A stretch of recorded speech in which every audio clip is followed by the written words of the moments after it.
What's up, y'all? We are live. Let me turn down the volume on that before I start echoing. Bam. And Bully Brad Kennels, what's up, man? Thanks for joining in. So we about to get this started. Give me just a second to get, you know what? I'm not going to do no sharing and all that stuff.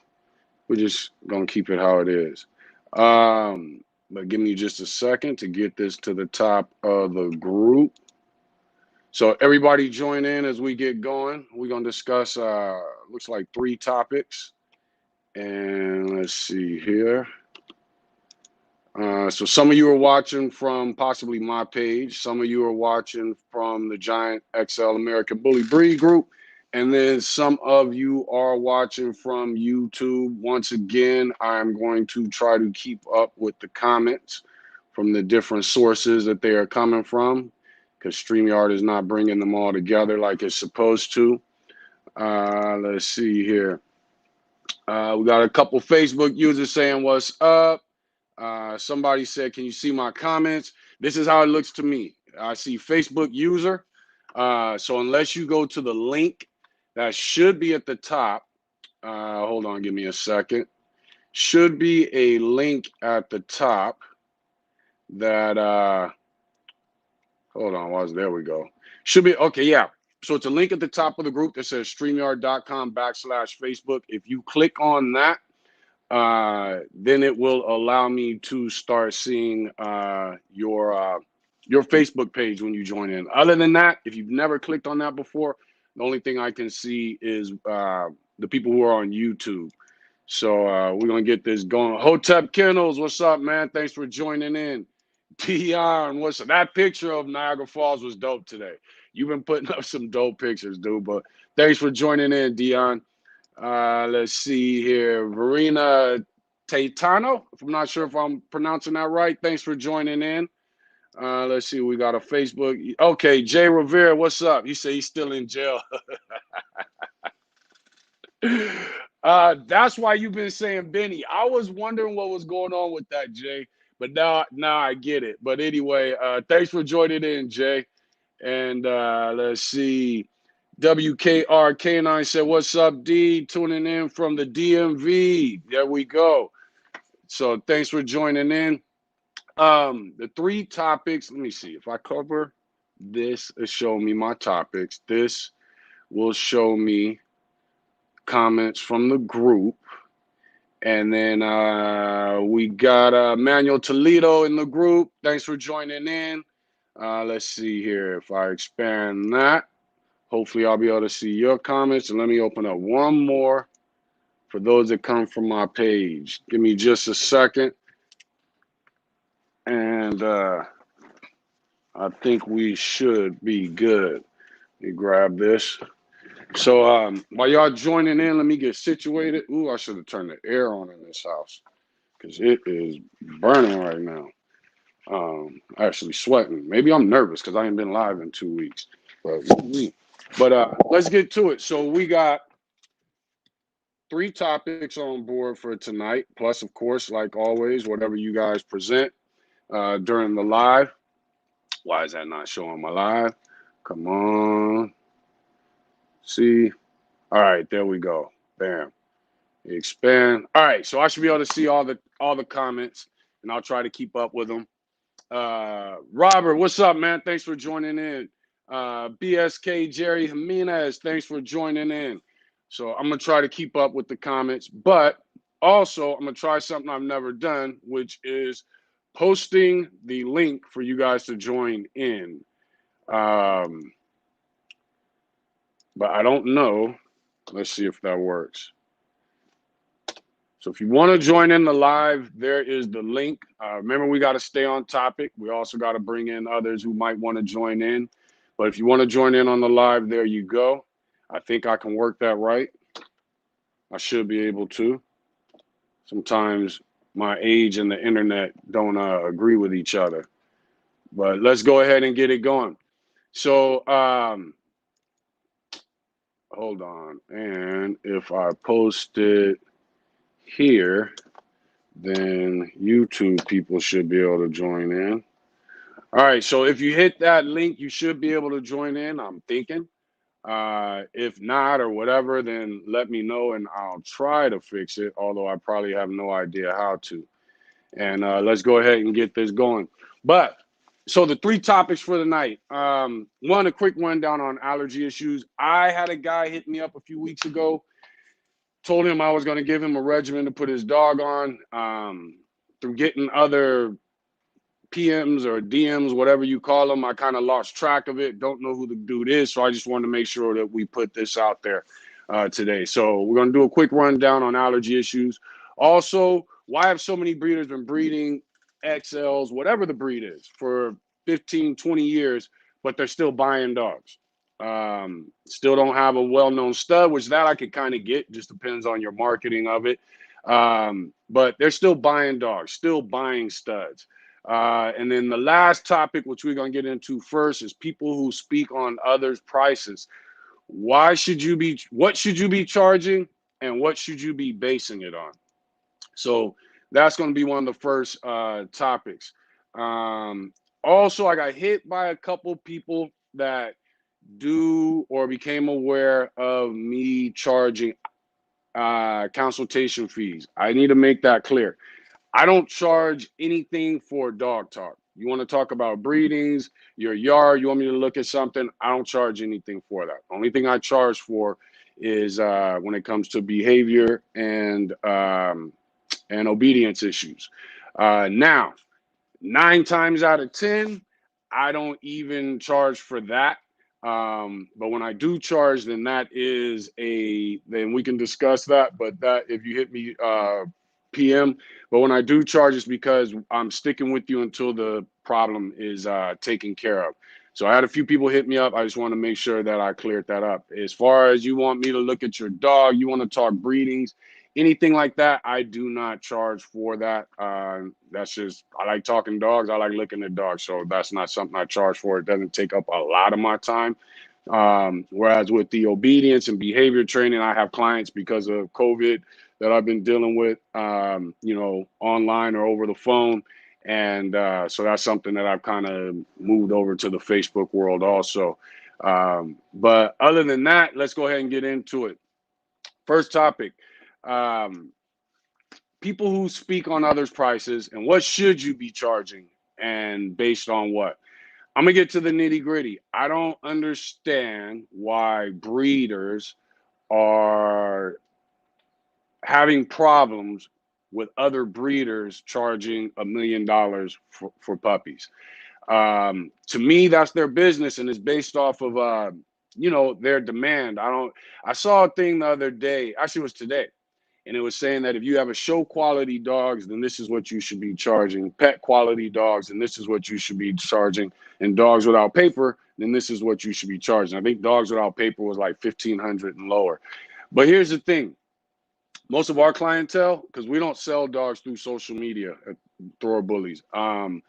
We haven't, so out of 2 litters, we've not needed to sell dogs through social media. When we sell a dog, most of the people who come to us are people who wanted dogs from us. If we have a large litter, then it goes to all of those people. If we have a small litter, then it goes to, people who are closest, because we typically want to see what comes out of that small litter. But basically, our clientele at this point is what I'm getting to. They don't care about papers.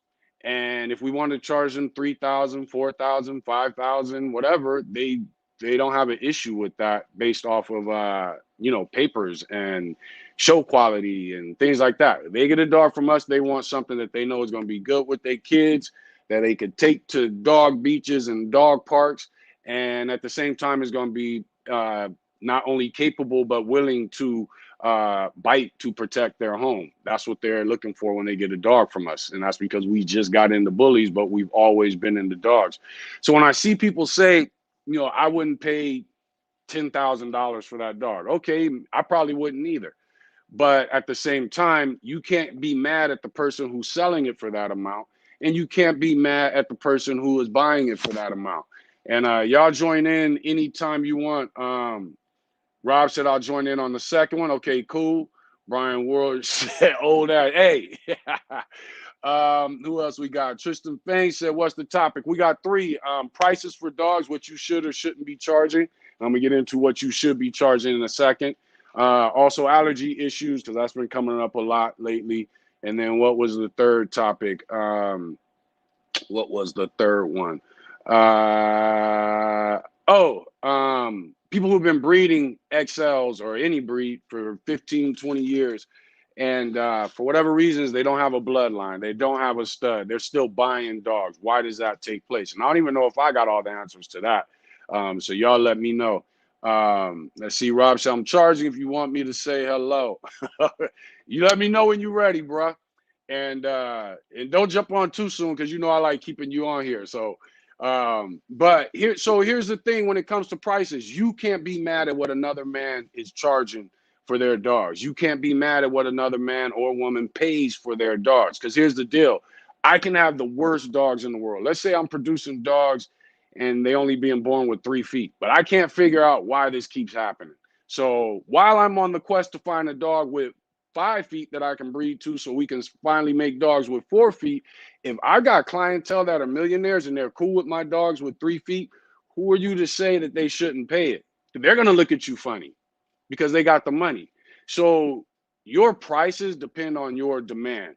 For those who are complaining about the prices that others are charging, that's crazy to me, because you're supposed to be in this for the dogs. Why are you worrying? Money is a human aspect. Why are you worrying about the human aspect of these dogs? So if you want to get to that point where you're charging as much as that person, hit them up and see what it is they're doing, or watch what they're doing, try to get there, but don't hate on them just because you're not there. Because here's the trick to all this: at some point you're going to reach a certain demand. If you're marketing correctly and your dogs is all that, you're going to reach a certain point to where you don't have dogs for the demand that want your dogs. So you're going to have to charge higher prices to limit that. If somebody gets there off breeding, one breeding, first breeding, 10th breeding, whatever, you can't be mad at that person as long as their dogs are selling. If they're charging $10,000 for dogs and they can't sell them, so all of a sudden the pups end up in the pound, that's a problem. That's when your high price is a problem. The other thing is, we're all breeding bullies, XL, American bullies, standard, whatever. If somebody in your class or your breed is able to sell dogs for $10,000, that means at some point there's a possibility for you to sell it at that point. They're keeping the value of what you're doing up. See what I'm saying? McDonald's doesn't mind competing with Burger King. McDonald's problem would be if all of a sudden 7-Eleven sold an equivalent burger for way cheaper. Then there's an issue, especially if 7-Eleven starts opening up across the street from all the McDonald's. Burger King, they're charging similar prices. Burger might be better, but similar prices. McDonald's isn't sweating that, because they realize the quality is also not just in their food, but the quality of their marketing.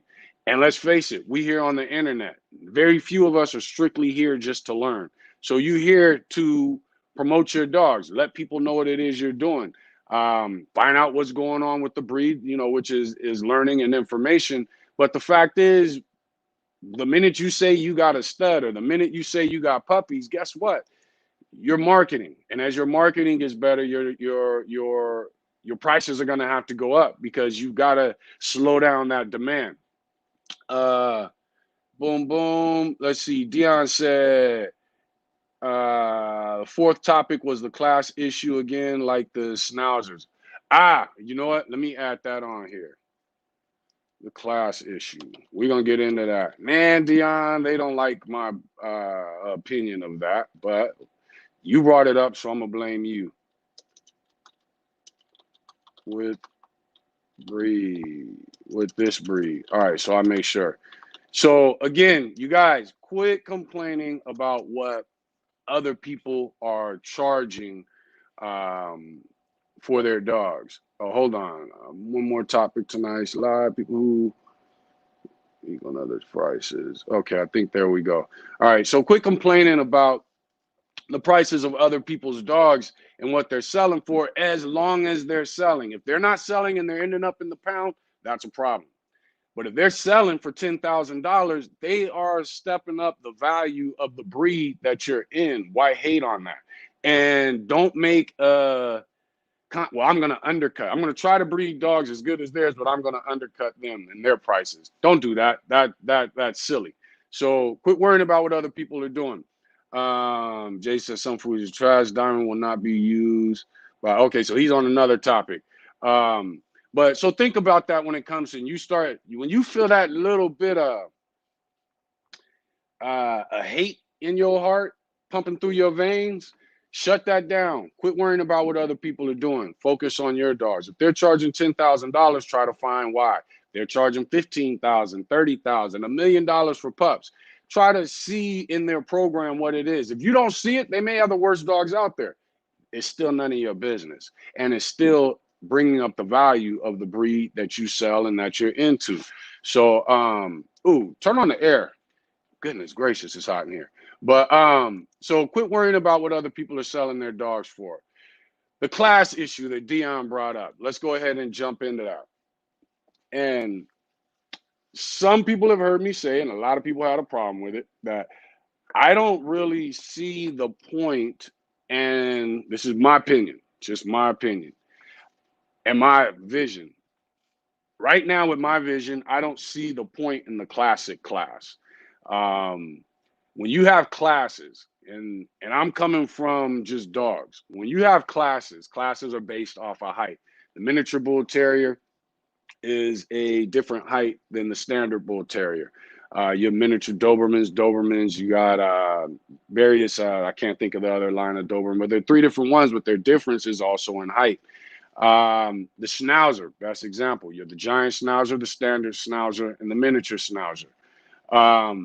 When you have these, let me see if I could go here and find that comment.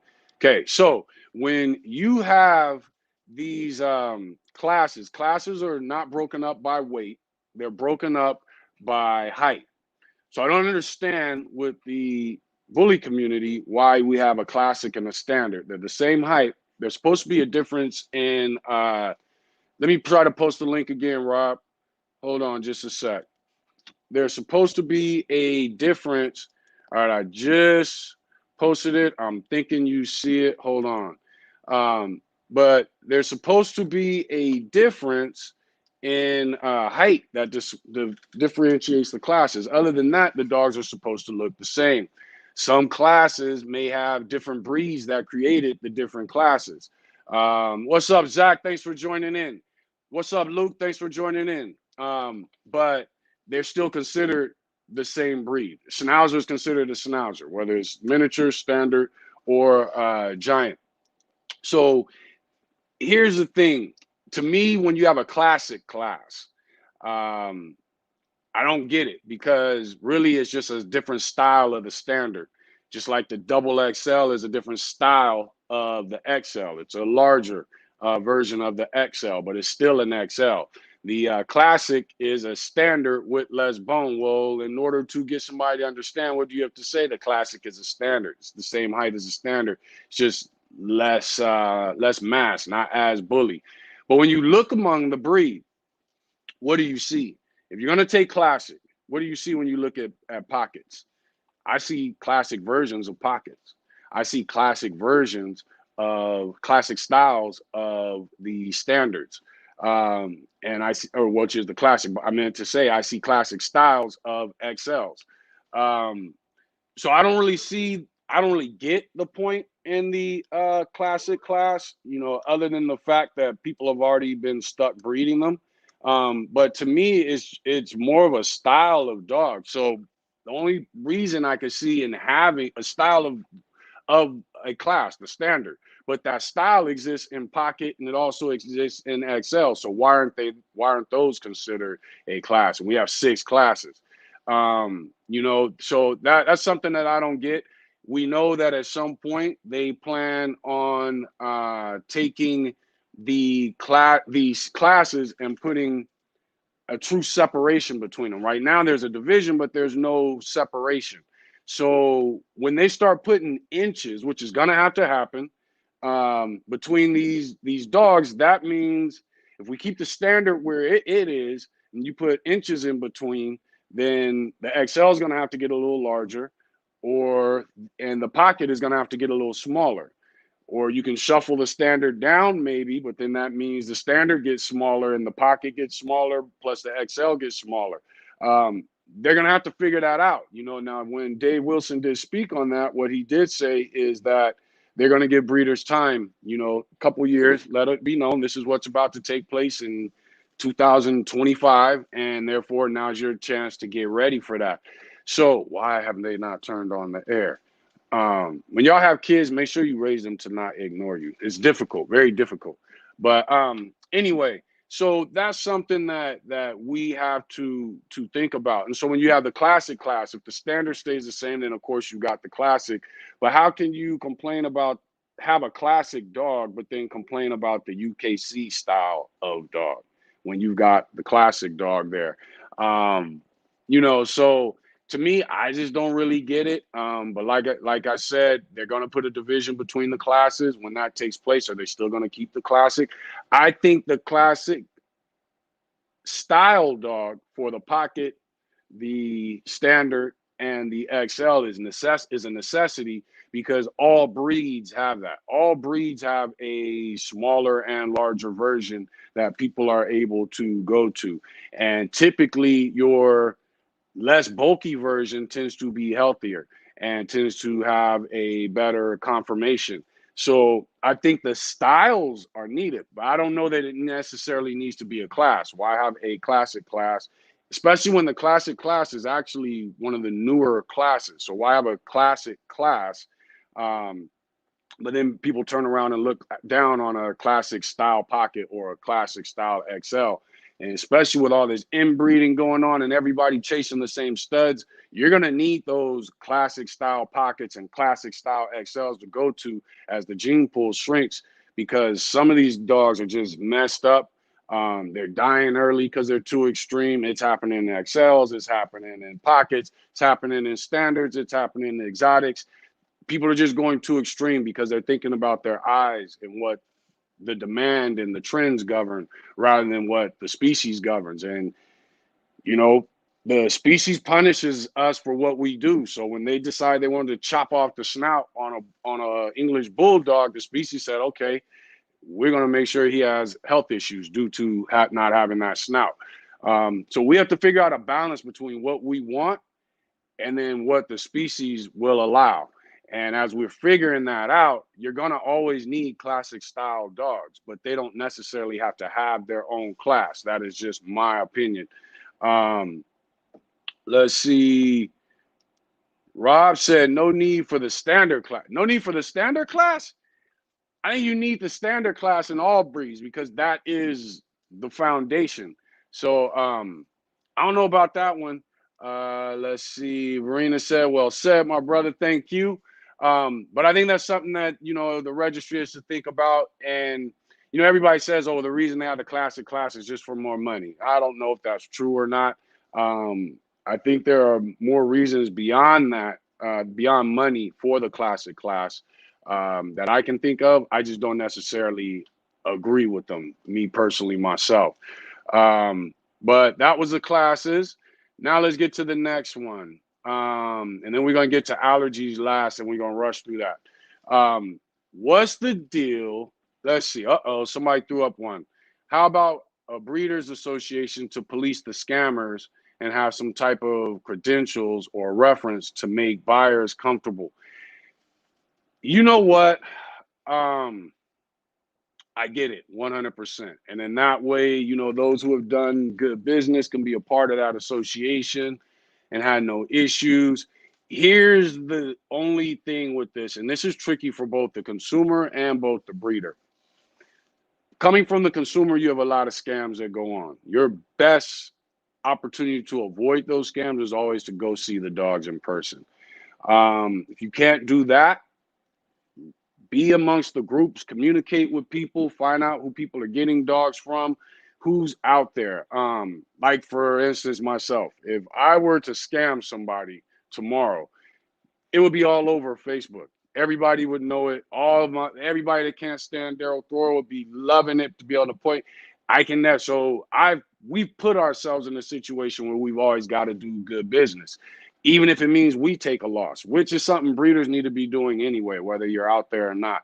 Be willing to take a loss just to do good business, and it will come back to you tenfold, even if it takes 10 years to come back to you. That reputation that we're getting out is definitely bigger than you coming up off of 1 or 2 or 3 pups.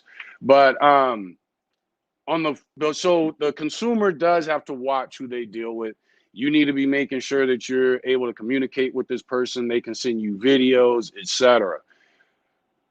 On the flip side, when it comes to the breeders, there are a lot of breeders who are considered to have done bad business just because there's a group of consumers that don't know how the dog game goes, don't know how breedings are handled, problems with inbreedings.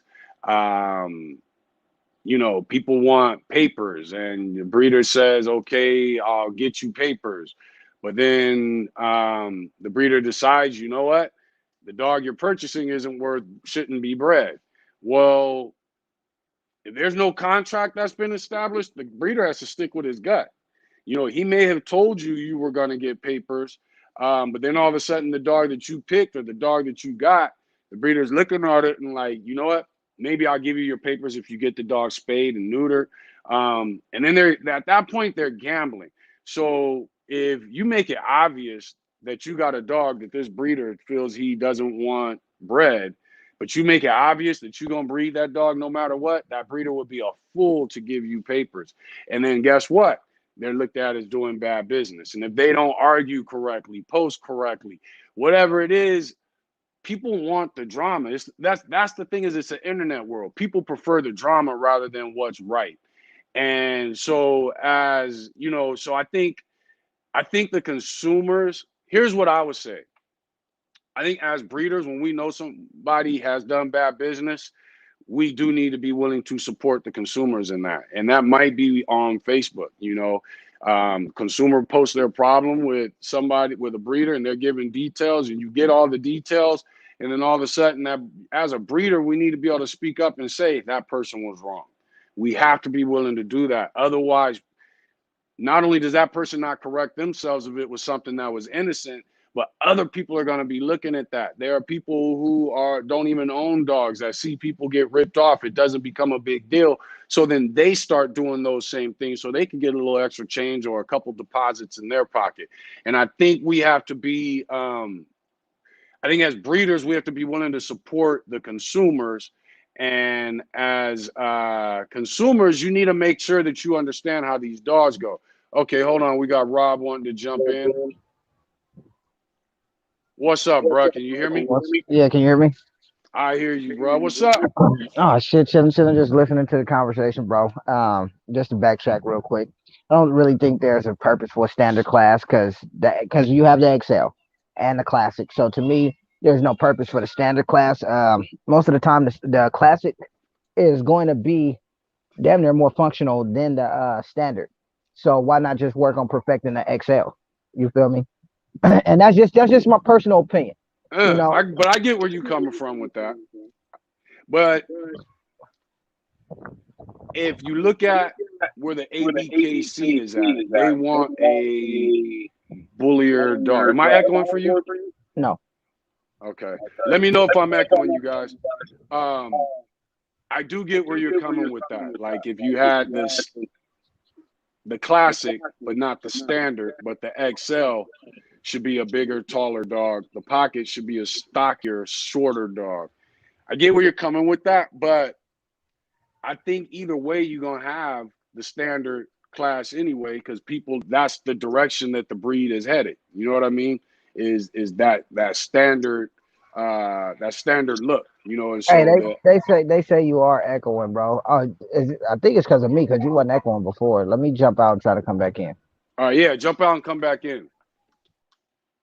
But that's an interesting perspective. And anybody else want to jump in, let me know. I will try to keep the link going so that you guys can join in. I know it scrolls to the top after a while. But if you scroll up, you should see a link that will allow you to join in. But I get what he's saying with that. I just think the goal of the overall community is the standard.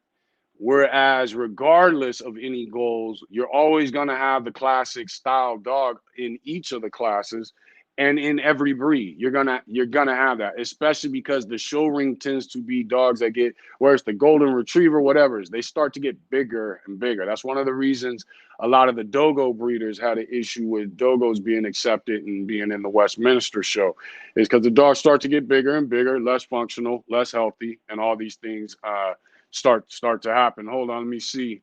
Okay, so the echoes should be gone. But I think you're always going to need that classic class, or at least style, um, to, like Hotep said, the least amount of health issues. I feel the same way about classic too. You're going to need it because it does have the least amount. As we try to get more and more extreme, you're going to have more and more health issues as you get extreme. And pay attention to these dogs dying and the excuses and reasons that people are saying that their dogs died, or the reasons that they're not saying that they died. But none of these dogs should be dying, at 6 years old, at 5, 4. It just shouldn't happen. And especially when you think about the breeds that were used to create the dog. Okay, hold on, I'm gonna bring Rob back in. What's going All on? right, what's up, brother? You got on head? Oh, you got on headphones too. All right. Yeah, I got on earpiece. So the next thing that you were talking about was basically blasting people for doing bad business, bro. We have been in a community of people who have been doing bad business for 30 years, and these people are going to continue to do business because all people are going to say is, "Well, he didn't do it to me." You feel me? Well, exactly. And then you get into the thing of bad business. So let's just say this: I sell you a dog. All right, this dog is perfectly healthy up to a year and a half years old. Then your dog contracts heartworms. You feel me? Now, this can be considered bad business depending on how the buyer puts it out there, but who's really at fault? You feel me? And Right. now, since we're in a social media time, social media gives everybody the chance to have an opinion. You feel me? Exactly. It's like, bro, nobody cares about your opinion in real life. You feel me? So social media gives you that, oh, well, he's my friend. He's going to listen to my opinion. And this person could Hmm. be spewing nothing but lies about the situation. Right. You And that feel and me? I and that's the battle is you can be doing good business with somebody who doesn't understand dog business, and then next thing you know, they're saying you did something wrong, you doing bad business. But what they want to say is what's going to carry, because social media carries the negative way more than it does, the positive. And it's just how it is. Now, Casper said, how much should a new breeder charge for quality pups? Casper, I don't think it's based on new or old. I think it's based off the demand. The clientele that you have is what you should be charging. If you Well, are that's breeding but that's bullies, go but ahead. that's but that's based on new or old. Because when a new breeder comes into the game, especially like I said, you got to think about it. It's not about just going to dog shows showing your dogs like it used to be. When I went to a dog show and I would see a dog that I liked, you know, I got this person's information, and then we have phone calls. We have something which is social media now, where you can show people things every day. But when you're new coming in, now you have to build your platform based on social media, and Correct. there's so many technical ways of doing that now.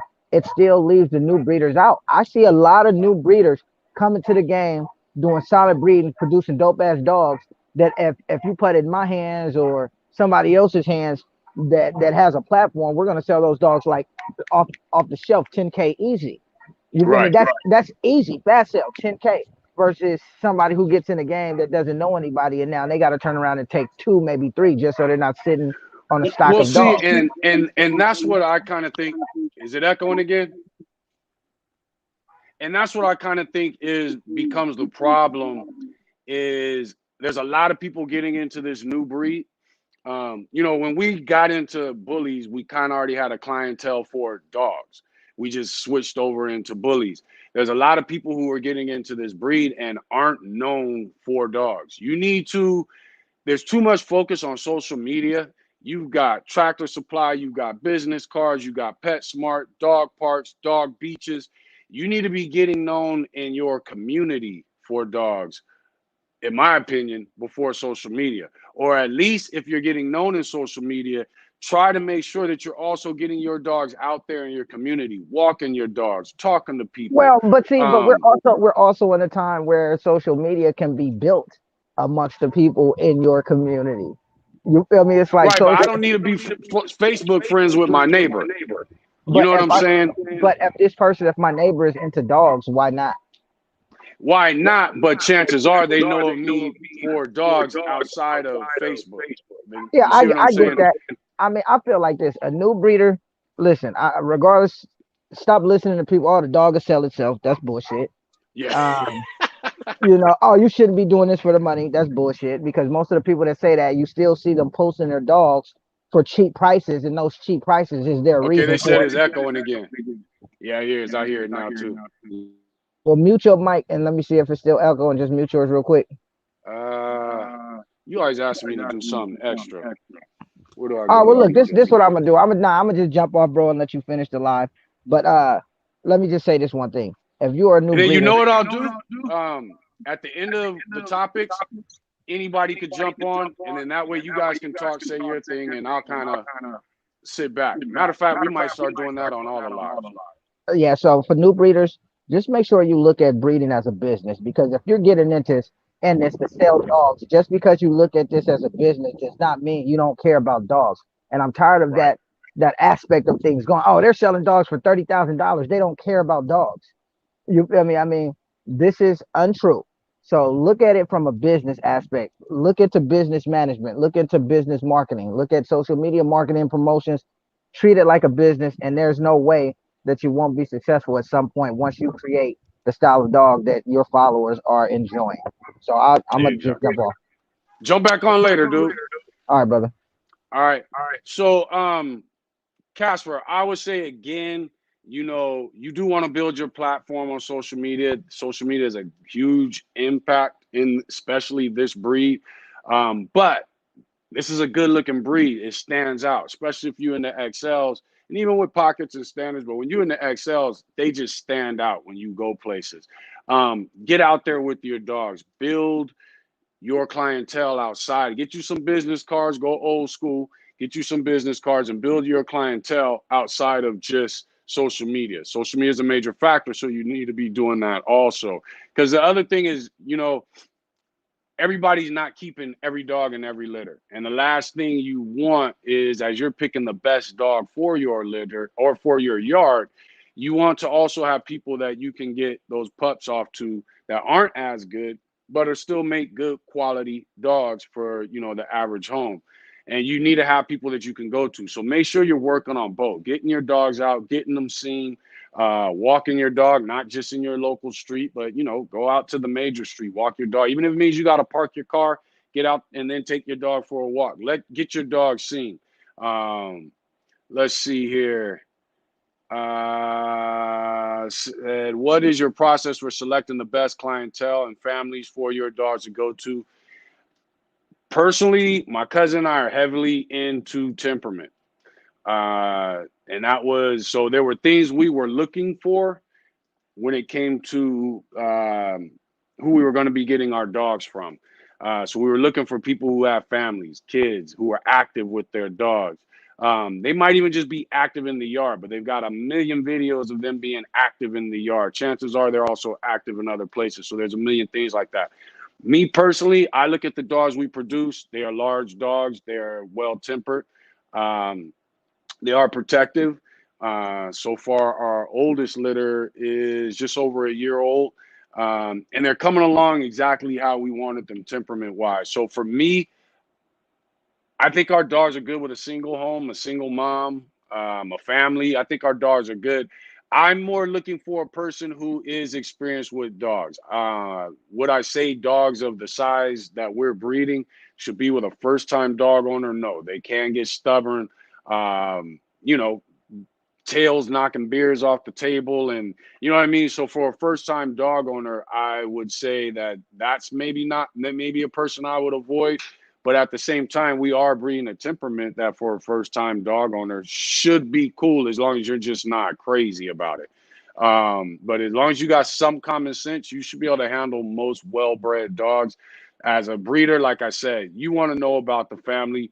Just like your consumers should not be hesitant on asking you a million questions, you should not be hesitant on asking your consumers a million questions. Those who reach out to you and want to know about their dogs, you should be wanting to know about them too. It's like when you go on an interview for a job, you should be interviewing them also about the company, their process, things like that. Same thing when it comes to these dogs. You want to ask people questions. Do you have kids? What types of dogs have you had before? Um, how long is the longest your dogs have lived? What type of activities do you do with your dogs? You want to be asking these types of questions too. Do you have a yard? How big is your yard? You want to think about those things, and you want them, some people might make you show them videos. Some might make you, I know some breeders that make you show them pictures of your yard, and they want to see you in the yard live so that they know that's your yard. You need to ask as many questions as possible, because when it's all said and done, you put all this work into this dog, all this love, all this energy. Now all of a sudden it's going to a strange home. You want it to go to the best home possible. So you should have as many questions for your consumers as your consumers should be having for you. A person that comes to us and has very few questions, um, they need to be somebody that we know for. Like, there's people that want dogs from us. I know they follow us on YouTube or Facebook or on Instagram. So if they don't have a lot of questions, then I get it. But if I've never seen your name before on Facebook, I've never interacted with you before, I've never seen you watching a live or anything like that, then I'm going to have a million questions for you before I sell you a dog, because I don't know that I don't know anything about you, and I don't know that I'm going to be wondering why you don't have questions. I've never seen you on any of my lives. I've never seen you in any of the groups. I've never seen you on anything where I speak out or I show things or whatever it is. And why don't you have any questions? That would be a concern for me as a breeder. I've never seen you before. As far as I know, you've never seen me before. Why don't you have any questions? So you should be asking, now if you came to me and said, I watch all your lives, blah, blah, blah, I want to get a dog from you, then that'll make sense. I just haven't seen you. That would make sense. But if you're not asking me questions, that's going to be an automatic concern of whether I want to sell you a dog or not, because it would only make sense for you to not ask me a million questions if you've been watching the lives or in the groups and, you've had the ability to see me. So I would say, when it comes to selecting the best clientele, man, it's not about the money. It's about you putting your pups in the right hands so that those pups can prosper and be well taken care of. Somebody that's going to bring maybe not the best out of the pup as far as that you would bring out of it, but the best out of just bring the best out of the pup, So make sure that you are, Rob said if it's blue nose, exactly.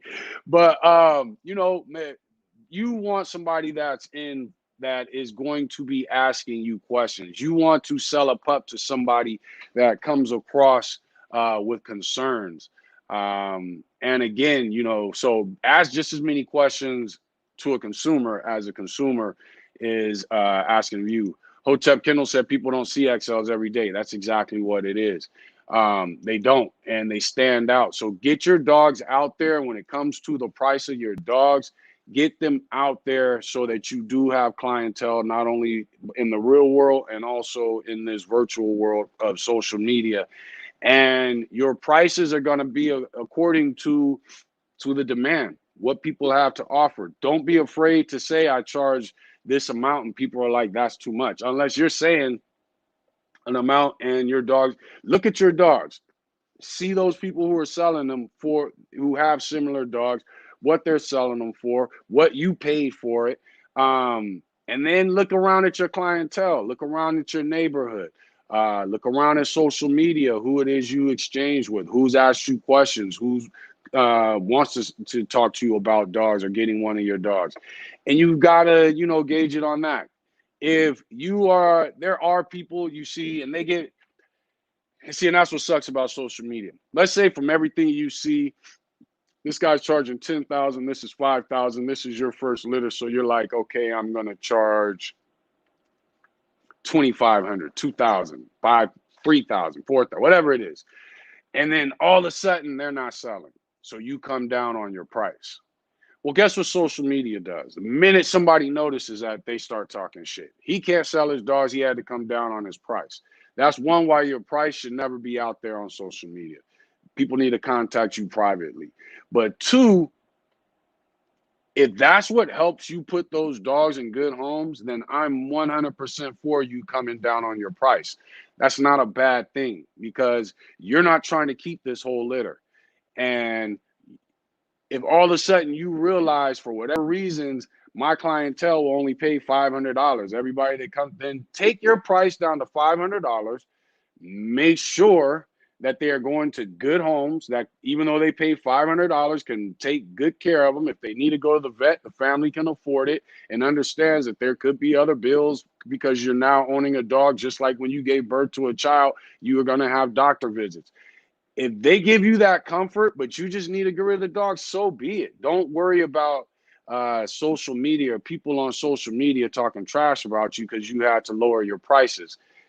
Get that dog in a good home for whatever it takes. If you got to give it away for free, make sure it goes to a good home and then refigure your prices out after that. You get what I'm saying? Um, don't let don't look at social media for a place to possibly get embarrassed or a place to gain some type of clout. You know, if you get embarrassed by something that takes place on social media, so be it. If it's that embarrassing to you, log off for 2 weeks, come back in 2 weeks, and 10 other people will have embarrassed themselves, and nobody's going to be thinking about you. If you're looking at social media to gain clout or whatever, this is a clout that don't really exist, you know. So with people that troll or whatever, if you really want to spend time on people who are clout chasing and might come at you for clout chasing, you could shut that down real quick if you spend time on it. But it's social media, so why spend time on it? Just be honest, be 100% you. And if every now you being 100% you get somebody talking trash or looks embarrassing, he was selling his dogs for 3,000. Now he's selling them for $3. So be it. Your goal needs to be to make sure that those dogs go into good homes. That's it. That's it. That they go into good quality, that you're breeding good quality dogs that go into good quality homes. If you can't get your dog into the show home or whatever it is you're looking for, work your way to that. That's what you're here for. Is to work your way to that. You got the perfect dogs. Now it's just about you getting them known and getting them seen. If they don't want your dog for a show home because they aren't of show confirmation, whatever, it's about you breeding and getting to that point. But don't be embarrassed about any decisions that you have to make to get your dogs in good homes. And then, and back to the people who have issues with other people's prices. I have a bigger issue, and I'll say this. I have a bigger issue with people selling dogs for extremely cheap than I do with people selling dogs. I have zero issue for people that want to sell every pup for $1 million. That's their prerogative. And if they've got the clientele to do it, then cool. And if they've got the yard and place to keep the dogs until somebody buys it at that amount, kudos, salute. You know what I mean? I can't hate on that. And then for my bigger problem is with people who are getting dogs and saying, okay, I got this dog for 3,000. I got this dog for 3,000. So I'm going to sell my pups. And as long as I have, I don't know, 3 pups, then I'm going to sell them for $1,000 each and make my money back. Nah, that's crazy. As long as I have 6 pups, and I'm just going to sell them for $1,000 each. And that way I made my money back. And if I have 8 pups and I made an extra $2,000, that's not how you do dogs, especially a new breed. You need to see what the average price is that's going on out there. You need to look at your demand. You need to look at your community, and you need to price your things accordingly. I would say for a XL well-bred, you definitely shouldn't be undercharging just so you can undercut other prices out there. Let me see what we got on here. WKR said, do you know of any American Bullies XLs that participate in protection sport competition? Yes, there are actually a lot. Anytime you ask me that question, Brittany Burns is going to come to mind first. There are a lot. And if it wasn't so many breeders aiming at this ridiculous, docile, submissive temperament, you'd have more dogs that were capable of it. You know, there are breeds that don't need protection training and being involved with protection competitions. It just comes natural to them. But there are quite a few. Brittany Burns is one. I want to say it's Byrnes. You can check her out. Our dogs, Cardi Bull, great with protection work. We do protection training with her here at home, and I'll start posting videos and pictures of it. But she's great. But at the same time, she's got that mentality where she's good around kids, people, family, but if you're out of line, she's one of those dogs. She has no problem. There is no backing down with her. She has no problems getting between you and the family, and you will get bit. You know what I mean? But she's great with kids, strangers, kids that are strangers. My godchildren are here probably 3, 4 times a year. They range in age from 2 to 13, and she's great with kids. She will steal your cookies, a burger, anything like that she can steal out of a kid's hand. That she will do. But as far as her temperament, if the kid, we've had a kid. Matter of fact, she stole one kid's cookie and the kid smacked her. She just put her head back and walked off eating the cookie. That was it. You know what I mean? And that's the type of temperament that we're looking for and what we're trying to not only get into our pups, but lock in before we start going too far outside of our yards. Rob said, I wouldn't say drop your price, but try harder to find the people who can afford what you want. I agree 100%. And if you guys watch the marketing series we did, Robert with Rob and Andre Smith. Rob was a major part of that. So he's one that just truly gets and understands marketing and social media, how it works, the new changes that have taken place or that are coming. But I agree, try to get it out there. And that's why I think you guys got to prepare. I was about to say judge, when that vet says your dog is confirmed pregnant, it's time to get on your grind. It is time to let your community, your family, your co-workers, social media, it's time to let people know so that you can start getting it out there. When those pups are born and they're born healthy, you need to go harder than you did when the breeding was confirmed, when the pregnancy was confirmed. When those pups hit 4 weeks and they're still healthy, you need to go even harder. So, like I always say, follow the dogs. The older those pups are getting, the harder you need to go. And just be aware of that. But, if you are at 16, pups are 16 weeks old and there's nobody interested and you can't keep them at your house for whatever reason, then one, you need to think about whether you should be breeding or not. But two, you need to drop those prices. There's no reason for those pups to end up in a pound. If you're breeding XLs, you're breeding American Bullies, these dogs stand out too much. There's no reason for it to end up in a pound. Any dog that ends up in a pound is to be faulted, not only the owner of the dog, but the person who sold it to that owner, because people should be coming back to you. If you have any dog from us, we do not want you taking it to a pound. You come back to us and we'll either take it or we'll take it and then rehome it. But so think about that. Rob's 100% right. Think about that before you do drop a price. Let's see. Joe Jackson said, yes, I like always make sure pups go to good homes. That's what it is. Quiz those buyers just as much as they should be quizzing you. Castro said, if you were to start over, would you rather begin a breeding program with 3 females or 3 males? If we were to start over, what would I rather? I would rather start with 3 females. I would probably get a male before I got that 3rd female, but I would rather start. We started our program with a male and then began on a rush to get females. And then, but we kind of got lucky because that male, our intent was to get 5 to 6 dogs. That male, to go the direction that we needed to go, that male took the place of probably like 3 dogs. So you figure he takes the place of himself and then 2 others. So he took the place of 2 other dogs, I should say, that we would have thought we needed. So he covered a lot. When we got Justice, her temperament covered a lot. When we got Cardi, her temperament covered a lot that we thought we were going to need with 5 to 6 dogs to get where we want. So we got lucky. by pushing the dogs, especially the females, temperament-wise, putting them in various situations, working them hard, we were able to cover a lot of the things that we thought we needed. Cardi caught us off guard because not only was she stocky and she's boned and she's muscled up, anything you ask her to do, she gives you 150%. Well, we thought we would have to find a dog that had that quality. So a lot of the things that we were looking for got covered. But I would always say, just get your program start with a female, and get 2 females, and work from there. You work from there. If you need to do a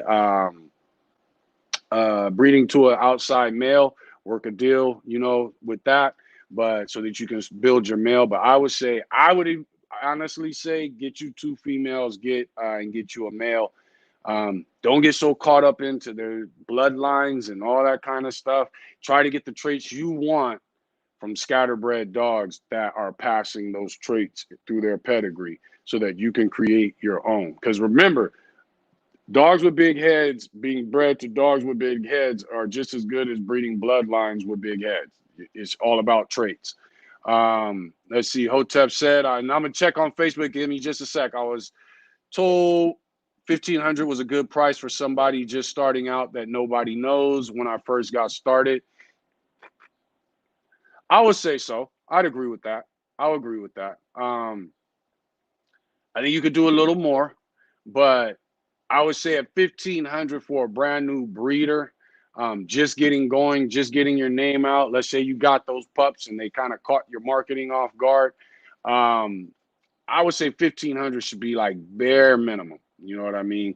That you want to be selling the dogs for. Now, if you're doing 1,500 and you can't sell them for that amount, then that means you're not putting yourself out there, and it also means you're not surrounding yourself with people who can pay that amount. And if you have to get rid of those dogs, then go ahead and lower your price. Just keep that between you and your customers so that you don't have a bunch of other people coming to you for that. But like I said, if you got to lower your price to put your dogs in a good home, then lower your price to put your dogs in a good home. And then you need to work harder on your marketing next time. Let's see. 862 said co-owned homes another realistic option if you're having a hard time selling pups. Exactly. If you can find somebody that will take care of the dog, take care of this pup, and co-own that pup with you, especially a pup that you might want to keep in your fold. That's another angle is co-owns. Just make sure that you and that co-owner work out all the fine tunes of the deals and the contracts and things that may come so that you don't end up having beefs. Some people hate co-owns. Some people love co-owns. Some people hate pup back deals. Some people love pup back deals. It's a matter of you and whoever you're doing these deals with or the co-own with having an understanding. So just, but of as many possible situations that can possibly pop up. Let's see, Double X, what is that? Rubbles Gaming said, are there many red-nosed American bullies out there, especially ones who have got imbalanced temperament? What do they call it? I want to say Khan. It's not Khan. Tawan breeds, and I can't think of his last name. But anyway, he has a lot of the red dogs. Most people call them red dogs when you get into bullies. As far as the red dogs, Keelan Nelson has some great red dogs, temperaments. Zulu will eat you up, but loves Keelan and his family and produces well-balanced dogs when he's bred when he's bred, he produces well-balanced dogs. So he's definitely a person to check out. Let me see. Okay, I think we covered those comments. D Coach said, I'm gonna love the second one. So, but now let's get into the last topic, or second to last topic. Why are there so many breeders who are breeding these dogs for 20 years, 15 years, and they're still buying dogs outside of their yard? They're still purchasing dogs. Okay, hold on. Let me bring Rob back in before we get into that. What's up, bro? What's up? Just trying to check and see if it's an echo. If it's still an echo, then I'm gonna just stay out for good. All right. So far, I don't think I'm echoing. I don't hear an echo. All right. But so I'm gonna throw that question at you. Why do you think there's so many breeders in the community? Because from what I know about dogs and how you're supposed to be breeding, I don't understand it. But why do you think there's so many breeders in the community? Been breeding dogs 15, 20 years. Well, And you gotta they're understand. still going outside of the community. I mean, outside of their yard. I mean, 15, 20 years ago, the dogs were different. You feel me? And I could even speak from this for myself. When I was in the American Bully community, I had a certain dog that I was looking for that hadn't been created 100% in the American Bully community yet. You feel me? So as Okay. time changed, the dogs started changing. And when the dogs started changing, that forced a lot of people's yards to also change with it. You feel me? Mm. Um, Another thing that happened to me, I bred myself into a corner. Once I got to that generation where I thought a look should be a certain way, I didn't get that. So I wasn't going to continue to go on with this process that I was taking before. It was easy, not easier, but it was better for the conformation and health of the breed for me to just start all over, you know. Right, right. And So these are some you're of the, basically you're okay. It's echoing again, no, I say no right? echo. That's what I saw, but now all of a sudden it's echoing. Are you guys hearing it? If it's just me, then I can deal with it. So let me know if it's echoing. So you're basically saying with American Bullies, the um the change in excuse me, the change in preference, or would you say the change in the standard kind of cause a lot of these breeders to okay, it's echoing now again. Okay, well I'm gonna jump off, but I'll say the standard, bro. Look at the dogs now, and look at the dogs that are being produced that are champion and grand champion in the American Bully community. Yeah, there's a huge difference. But all right, yeah, I'll jump off, bro. I'll let you finish. All right. So now I'll hit you up later. But okay, so all right, that should have ended the echo then. But he actually brought up a good point, which I didn't think about, and that preferences change, what people are looking for change. Um, Here's my opinion of it. I think when you've been breeding a breed for 15, 20 years, and then all of a sudden you have to turn outside, especially for the show breeders, those who are claim they're breeding, because the standard has changed. The standard hasn't changed much. I think the preferences change, but the standard, if you go back and you look at the standard from ABKC, it hasn't changed much. So if you're always breeding to that standard, um, you have to kind of wonder why. And because here's another thing, you can see people just get into this game, they study it for a little bit, and all of a sudden they purchase their first couple of dogs, they start breeding, and their dogs are just as good as people who've been breeding these dogs 15, 20 years. Why is that? Should those people who've been breeding 15, 20 years ago scrap their program 10 years ago? Why is that? So I think that's something you have to think about when you do turn to these dogs. Well, when you do turn to, breeders. Why am I going to a breeder that's been breeding these dogs 10, well, let's say 15, 20 years, 10, 15, 20 years, um, and they don't have a known stud. They're still breeding outside their yard. The litter I'm going to is from a female or male outside of your yard. As a consumer, you got to really ask that, so that, because what you don't want to do is get caught up with somebody that's chasing trends. If a breeder is chasing trends rather than setting their own trend, that heart, that creativity, that ability to learn as you make mistakes is not going to be there, because they don't have a set vision and ability to reach that vision. So therefore they're all over the place. So you really want to look at that and think about that. I don't truly have an answer for why so many. I think what Rob brought up was definitely a good point, but I don't truly have an answer for why there's so many breeders breeding outside their yards 20 years, 15, 20 years into breeding. But let's go ahead and get to the last topic, because we are already at 7:05. And the last topic was allergies. and coat issues. So here's the deal, and I'm going to run through this, and then I'll go back and I'll try to look at comments. Allergies aren't just allergies. What they are is a weak immune system. Okay. Um, and we in this community have gone from a breed that should have been extremely healthy because of the breeds. You started off with the Amstaff, I guess the Pit Bull, but not so much the Pit Bull, mostly the Amstaff, which is a healthy dog.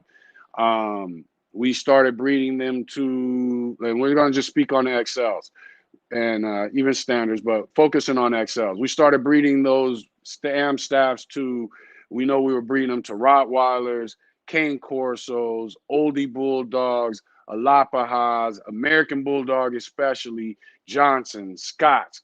We're breeding these dogs to various other working bulldogs and various mastiffs.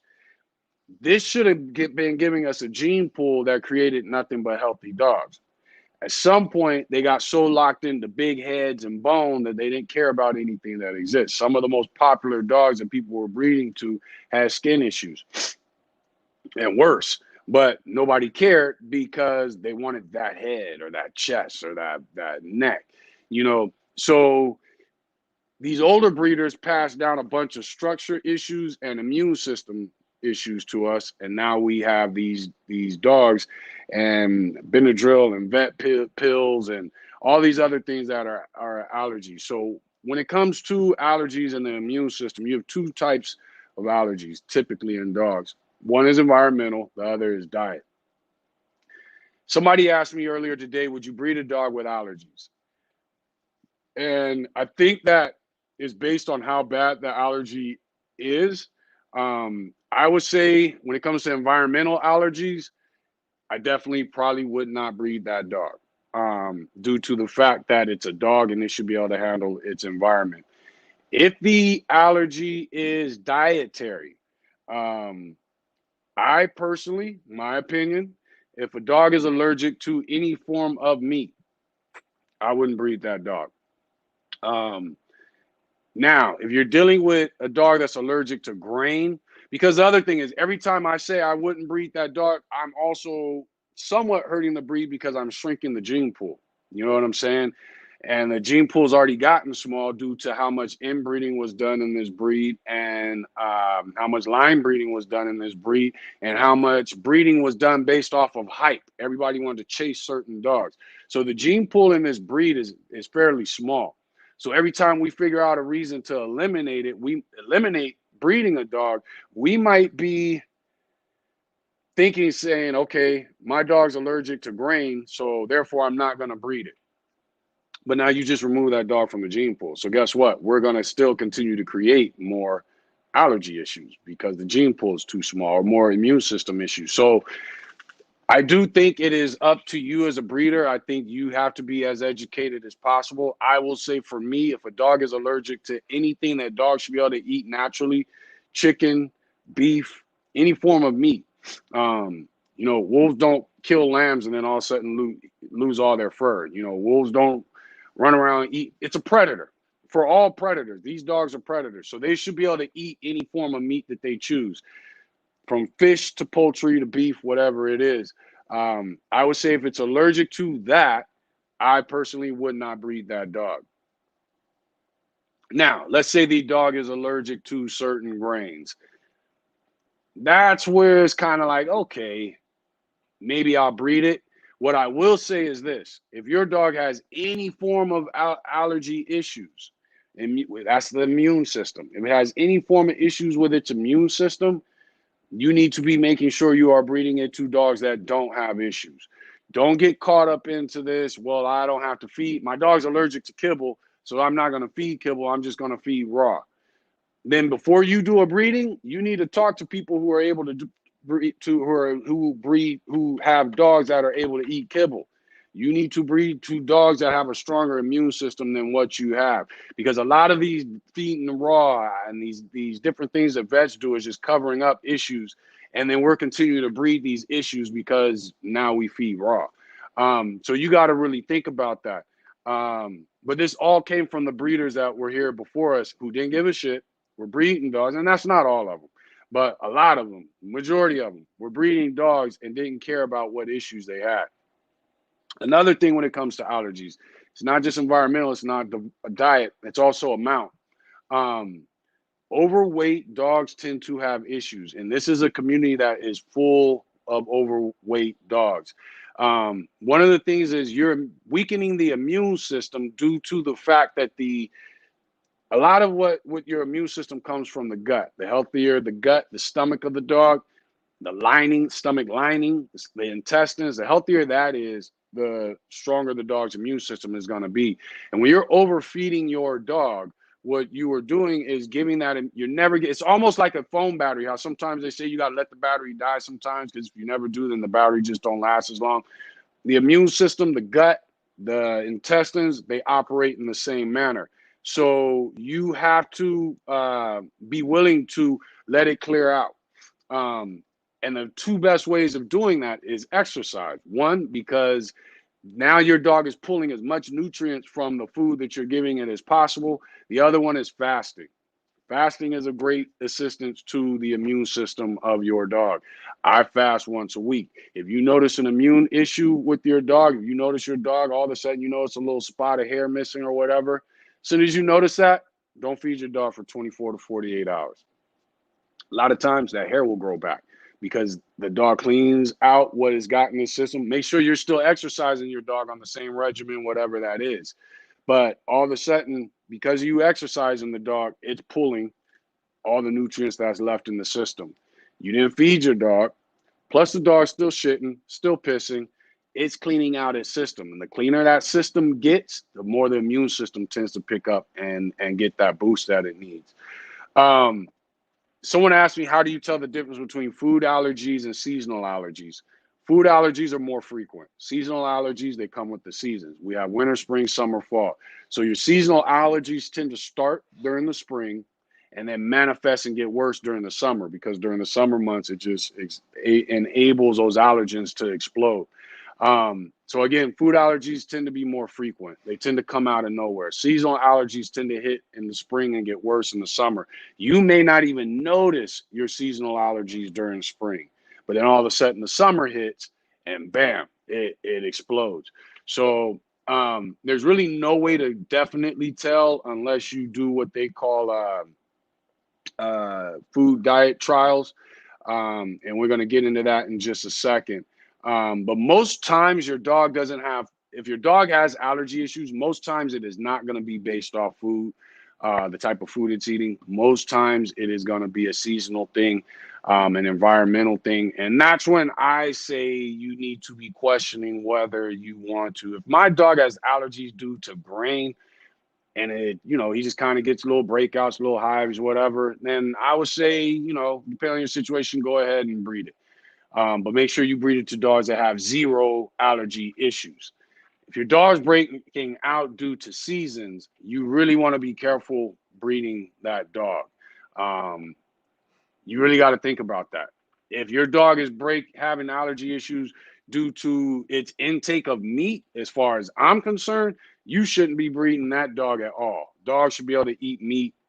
And if your dog has certain meats that it can't eat, yes, you could breed to a dog that has no issues, but I personally feel I wouldn't breed that dog at all if it's got issues with eating certain meats. Now, there is what they call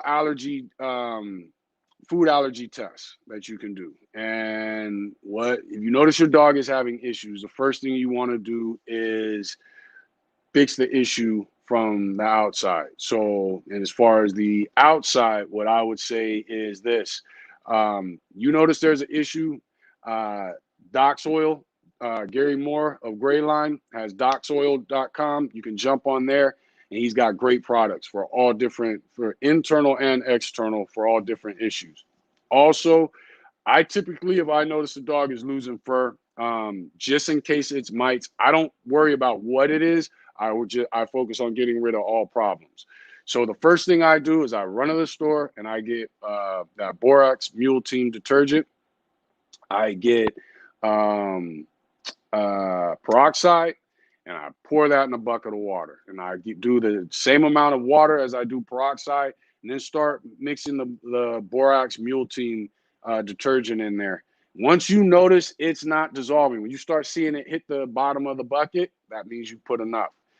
I pour that on the dog and I rub it into the dog's coat real good. If you've got any type of mite issues, ringworms, things like that, it will help get rid of that. The next thing you need to do at that point is you need to dry your dog. Well, you don't have to dry it off at that point, but you need to get an oatmeal shampoo because that borax is strong. It can dry your dog's skin coat out. Let that sit on there for 10 minutes. Then rinse the dog off. Now you're going to get your oatmeal shampoo and you're going to wash the dog down. Lather them up real good.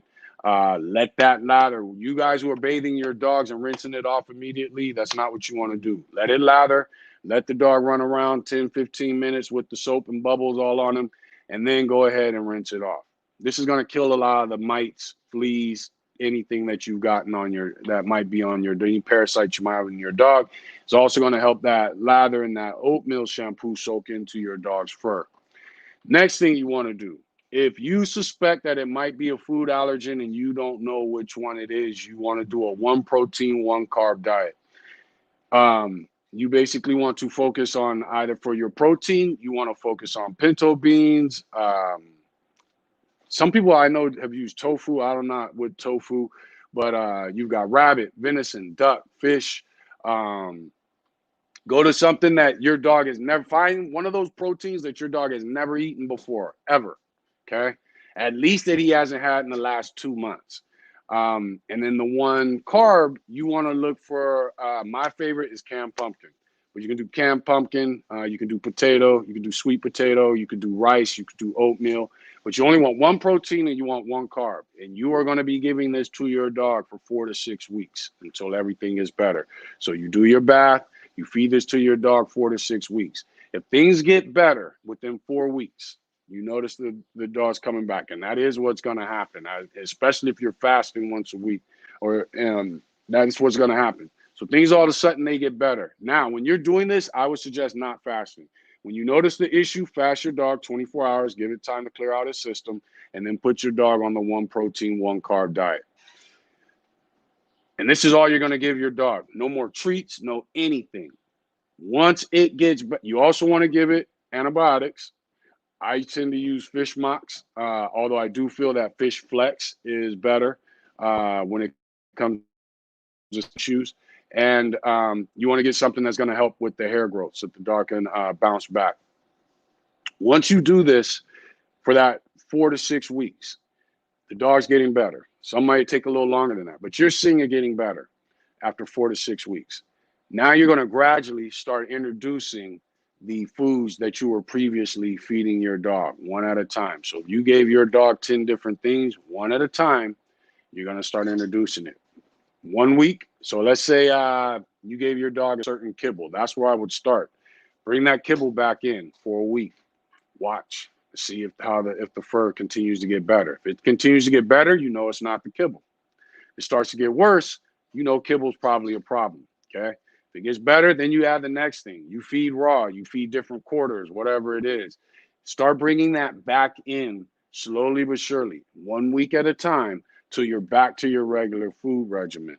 And then you'll notice, you'll be able to pinpoint what the issue is, what it is you're feeding your dog that is the issue. If I haven't explained that well enough, you are always free to hit me up and I'll go into more detail. But usually your dog, if it has allergy issues due to its diet, not environmental, it's going to be an animal protein or it's going to be grain. It's usually going to be one of those two. Again, make sure the dogs aren't overweight. Make sure you're exercising your dog. I always suggest fasting your dogs once a week just to give them time to clear their system. But now, the allergy issue is at hand. What do you do? Dog's losing its fur. It's got spots, little breakouts. What do you do? First thing is Benadryl. For 10 days, you want to give your dog Benadryl. 1 to 2 twice per day. Okay, based off the weight of your dog. The next thing is Fish Mox or Fish Flex. When it comes to skin issues, I prefer Fish Flex. I use fish mocks when the dogs take on different injuries. But I prefer, and now that I breed bullies, I haven't had to use it in a while. But when the dogs, I would say with Fish Flex, and Fish Mocks, you're looking at about 10 milligrams per pound every 8 to 12 hours. Okay, you're going to be doing this for 10 days with the Benadryl and the Fish Mocks. I mean Fish Flex if you can find it, Fish Mocks if you can't. Fish Flex is seroflexin, if I'm saying that right. Fish Mocks is amoxicillin. It's made for fish, but you can use it for dogs. You can use it for humans. Do not use it for humans. Forget I said that. There are a lot of people in Florida doing them illegal butt injections, and the first thing that those so-called apartment doctors give them is fish mocks. So you want to use that because you want the moxicillin or the seroflexin to assist your dog's immune system and boost. Next thing you want to add to your dog is colostrum. Colostrum is what the mother produces, and you want to do that for, I would say, about 2 weeks. Colostrum is what the mother produces just before she gets milk. It's like that first 24 to 48 hours. It helps boost the puppy's immune system and gives them the things that they need to fight off germs and other issues. So, on as far as intake is concerned, when you're having allergy issues, colostrum, Benadryl, especially to help with the itching, and fish mocks or fish flex to help with the boost the dog's immune system. The colostrum also boosts the immune system. Next, you want your dog to be able to not only take in food and get as much out of that food as possible before it craps the food out, and you want your dog to be able to crap that food out and urinate that food out without issues. Apple cider vinegar. I have a bowl of water that's about like that big, probably about like that high, and then probably about like that big. I put a teaspoon of apple cider vinegar in there every morning with a pinch of Himalayan sea salt. We all know what apple cider vinegar does for the body. It helps with digestion. It helps with your urinary tract. Just helps with your whole system. Himalayan sea salt has a lot of minerals that dogs don't have access to and that our foods don't provide us. So I put just a pinch of Himalayan sea salt. That is in their morning bowl. Apple cider vinegar, teaspoon of apple cider vinegar, pinch of Himalayan sea salt. Their afternoon to evening bowl is just nothing but fresh water. I dump that bowl and then I refill it up with just nothing but fresh water. Now, to boost these are things that are going to help boost your dog's immune system. Also, put your dog on a regimen of cooked sweet potato. You want to now. I do it raw. Everybody says you're not supposed to do that.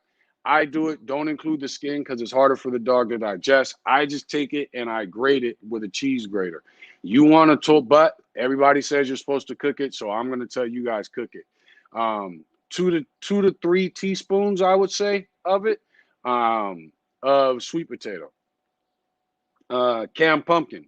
1 to 2 tablespoons of canned pumpkin. Your dog's not only going to get protein from it, but the fiber. All this is going to help with the immune system.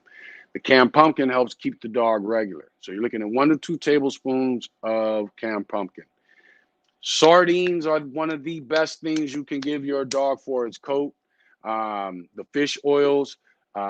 Salmon is nowhere near as good. Salmon will eat sardines to have a better system. So go straight to the sardines, and they're way cheaper. 2 to 3 per day. Okay. Blueberries for antioxidants. Strawberries for antioxidants. 10 to 15 blueberries.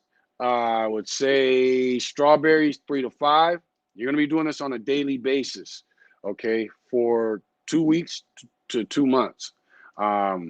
If you notice it better, everything's cleared up at 2 weeks, then you're good. And I'm going to get to the comments. I saw one pop up. I'm going to get to it.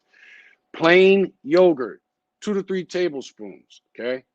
Not low fat. You want regular fat plain yogurt, 2 to 3 tablespoons. It is great for your dog's digestive system and probiotics in your dog's system. Sauerkraut is even better. The problem with sauerkraut, and you want to do about the same amount, 2 to 3 tablespoons. The problem with sauerkraut is a lot of dogs don't want nothing to do with it. So if you can but it's better. So if you can start off with yogurt, which most dogs will eat, add a little bit of sauerkraut, start adding a little bit more till you get 2 to 3 tablespoons. And you can do yogurt and sauerkraut at the same time. Turmeric. Turmeric helps with the immune system, but it also helps with it stops inflammation, and it assists with a whole lot of things. But so when the dog's getting red and it's getting hives, turmeric helps assist with that. You're looking at, what would I say? I'd say about maybe a fourth of a teaspoon for every 10 pounds when it comes to turmeric. So between 1/8 to 1/4 of a teaspoon for every 10 pounds when it comes to turmeric. Turmeric kind of has a spice kick to it. So you do want to be careful how much you get. Your dog might be turned out. So gradually make your way into that. Garlic, 1 clove a day. Helps with the blood of the dog, helps with digestion, helps with all kinds of things. And then ginger is very similar. I would say 1/8 teaspoon. With the garlic, make sure that you grate it or smash it up real good. I would say smash it or grate it. I wouldn't say just chopping it up. Make sure you do the garlic first and then handle the rest of your food for the dog so that that garlic has time to air out and you get all, for whatever reasons, our garlic needs air to hit it for it to get the properties that most of us are looking for. From there, also, black pepper. A pinch of black pepper on the dog's food. Black pepper has enzymes in it that helps kick up the enzymes that your dog needs for digestion. So just a pinch. Mix it in good. Don't just put it on top, hand it to your dog. Next thing you know, he's sneezing all over the house. Mix it in good, and then that diet will boost your dog's immune system. New stock is a great topical to use for regaining hairs. Use a lot for horses and for dogs. It's something that's about 50 years old. Has a strong odor. So make sure you're letting your dog air out before you let him back in the house and he gets that new stock on your furniture or anything. But when you apply new stock, it's every 3 days. In between those days, you're only going to apply it on the areas where you see issues. In between those 3 days, use coconut oil. Coconut oil will help moisture the area. It also has its own ingredients that help fight germs. It's an antiseptic. If you do what I just said for 2 weeks, you will notice a difference. If you do it for 2 months, your dog will have boosted its system and more than likely have gotten rid of any issues it's having with it when it comes to allergies. Then at that point, you want to take what you were doing daily and do it on an every other day basis, going back to your regular food regimen. When you're with your regular food regimen, let's say you give let's say when you make this whole concoction I just gave you, it's this big, the size of a chicken breast. And you normally give your dog 3 chicken breasts. Well, when you're doing this concoction, now you only need to give it 2. If the concoction is the size of 1 scoop of your kibble, and you normally give your dog 3 scoops of kibble, then you're only going to now give your dog 2 scoops of kibble. This is going to be replacing that. Once you switch it, everything's taken care of. You're not noticing any issues. You want to keep this diet on that I just gave you every other day. You want to aim for it, but at least twice a week, you want to do this diet. And then again, make sure you're fasting your dogs. I fast every Sundays. The dogs don't eat. They just get water, no treats, no nothing. Now, that does not include the fact that my wife will sneak them food because she hates the fact that I fast the dogs. So that's going to happen. But make sure that you're sticking with that. If you stick with this, your immune system will boost. Your allergy issues will go away. Remember, when it comes to the Benadryl and the antibiotics, you only want to be in the colostrum. The colostrum you can do for 2 weeks to 2 months, but when it comes to the Benadryl and the antibiotics, you only want to be doing that for 10 days. That's just you helping your dog get ahead of the game. Okay. Now, when it comes to the colostrum, I'd say 2 weeks to 2 months. If you notice things changing in 2 weeks, then slowly pull your dog off the colostrum. The colostrum is very good for your dog. All right, now that's pretty much it. Anybody, if I didn't cover something, you could definitely hit me up. I'm going to go through the comments, and then we're going to put this thing to an end. Let's see. I thought there were. Okay, so I'm thinking I'm saying it right. Is it Rubles? Said I thought there was originally more Amstaff and Pitbull and the Bully. Then the other breeds came along. Here's my thing. I know in the beginning they were pushing the Bully as a cross between Amstaff and Pitbull. The problem with that, though, is a Amstaff is a watered down pit bull. Today, their genetics are even slightly different. The Amstaff even has more health issues than your true American pit bull terriers.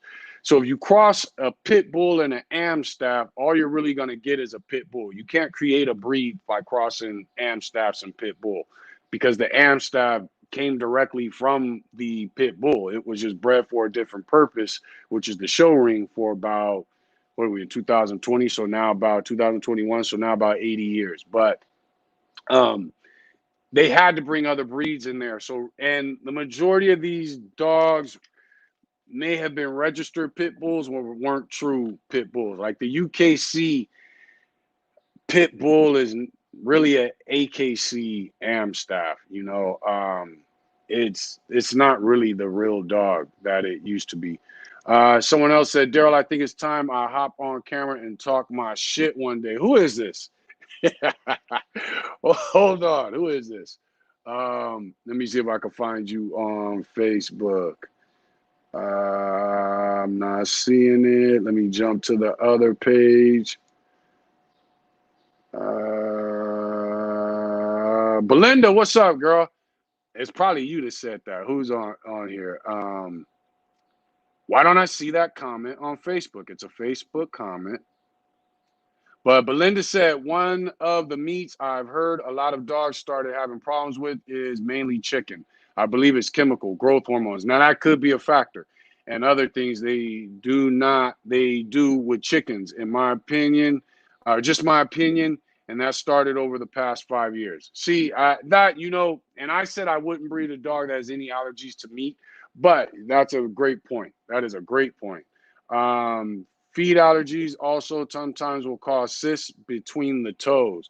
Very true. If you guys are noticing things between the toes, a lot of times it is a yeast issue. Apple cider vinegar, peroxide, mixed with a little bit of water will kick that out within 24 to 48 hours. Belinda said buttermilk is a good replacement for yogurt. I didn't know that. I did not know that. So that's new for me. And Belinda is old school, like I'm old school. She came from the game dog world, the weight pool world. So anything she tells you, you can definitely go by. She said minced garlic to, hold on, this came, there you go. Minced garlic to release the oils. There you go. So that's what it's doing, is it's releasing those oils that you're looking for. And for whatever reasons, the air hitting it is what assisted to do that. Let me see here. Who else? Any other comments?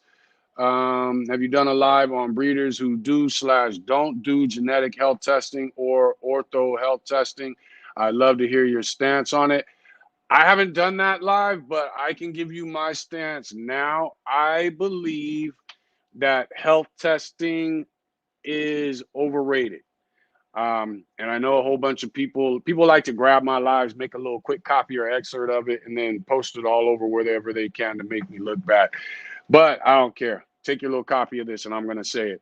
I believe, in my opinion, health testing is a tool. No different than the food you use, the dogs you choose to go to, whether you do an AI or a natural. Health testing is a tool. And the reason I say that is this: a lot of health, this is a dog with a small, again, which I said earlier, there's very little genetic variety in this breed. Even though we use all these other breeds, that papers were being hung, we should have had the most healthiest dogs on the planet. But once they were kind of created, in order to create them, they felt, for whatever reasons, they had to do a lot of line breeding, inbreeding, people chasing the most popular stud. So you may have a dog that shows the genetic trait when it comes to health testing for this issue, but that issue doesn't kick in until the time the dog is 15. What's the problem? You know what I'm saying? And I think these are things we have to think about. I think health testing is a tool that we should use, but I don't think it's something that we should stick to. And I don't think it's something that we should judge breeders by. If I come to a breeder, and now where's your comment go? There we go. If I go to a breeder that has a history of dogs that live 15 years, but he doesn't health test, I'm going to be honest with you, I'm satisfied. I just think that health testing is a little bit overrated and a whole lot of it trendy. It's a tool that we should be using. I know some live and die by it, but I also see that their dogs don't really tend to be what the bully world is looking for, in his breeding. So I personally believe that when you start getting, I do believe you should be health tested. I believe that those health tests should be for you as the breeder to be aware of, and you as the breeder need to be morally making sure your dogs don't go to certain different dogs.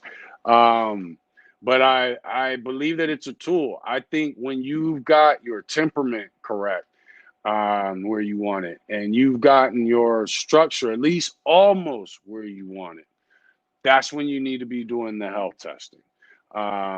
And so that you can guide before you get into your line breeding and inbreeding, especially your inbreeding. You want to start locking things in. I think that's when you should be doing your health testing for sure. But I think because it's a tool, that is available, it's not very expensive. I think you should be doing it off jump, but I think you should be doing it for you, and being honest with your consumers. The problem is a lot of consumers are breeders, and the first thing they want to do is run out with the dog they got from you and breed. Um, so that's my opinion on health testing. But I think your temperament and your structure and your breed type need to come in. And when you've got your temperament locked in, you know you got it where you want it. And then all of a sudden, now it's about the breed type and the structure and these things. I mean, you should have already purchased the dogs with the breed type that you're breeding. But if these are your objectives, I think your health testing needs to be a part of that. And that's just how I look on it. That's my opinion. Robert McCormick said, I swear by new stock. Me too. I think it's a great product. Let me see, what other comments are we possibly missing? I mean, that was a health testing one. Shepherd, some of y'all having your own conversations. Yes, but if it's not here by 1.5, I'd make a vet visit. Not too sure what that was. And also go to Rob. Rob's got a lot of knowledge, especially with nutrition, training. He's got a lot of knowledge when it comes to that. Belinda said, Jojo, what's up, man? Thanks for joining in. Belinda said, definitely overrated. As far as health testing, she said, I do a lot of inbreeding, line breeding, and very tight breeding. And I'll go out and come back in. But I know my dogs. I have waited 3 to 5 years before I bred the dogs I want to use for inbreeding. Very selective, but I learned how to from 20 plus years of game dogs. See, that's where the advantage comes in. She said, my bullies are older dogs. My bullies are balls to the wall. Not everyone can handle them. Let me go in on that just a little bit. Everything with these dogs is connected. Mind follows body, body follows mind. When some of you have heard me say, when it comes to dogs, form follows function, function follows purpose, purpose follows man or the breeder, the owner. What she's saying there is 100% on. If your dog, there was once where they got mad at me because I made a post. You want to do a quick hip check? Here's how you do it. Push your dog, give them a run, up hills, all kinds of stuff. Take them home, let them rest 5-10 minutes, see how they do. If they walk around limping, how are they doing? Can they recover? And then go back and do the same thing. How do they do? Dogs that have drive tend to not have issues because they're not spending time thinking about movement that overcomes pain. And there's a lot more to this than I can really go in. That's a whole nother live in itself. But a lot of these issues that we have in these dogs will be eliminated if they push these dogs. I seen a dog that died recently. A lot of people were doing, the wings and all that stuff. But the dog was young. There's no reason that dog should have died. If the dog belonged to me, I would have probably killed it earlier because I would have been pushing it. And I would have noticed issues earlier because I would have been pushing it. The dog was of the owner that doesn't do nothing with it, sits around the house, it's cool, but yet it died. Summertime came and the dog died at 6 years old, less than 6 years old. But guess what? There's a million people that have bred to this dog now because the dog was a popular stud. And now, and people are saying, oh, well, I'm glad I got a litter off of that dog before it passed. Well, that's not good. you got a litter off of a dog that died early due to the Earth's climate. People have to really think about that when it comes to these dogs and the breedings that you're doing. You should not be celebrating that you got a litter off of a dog that and throwing rest in peace, but I'm glad I got a litter to help your legacy moved on.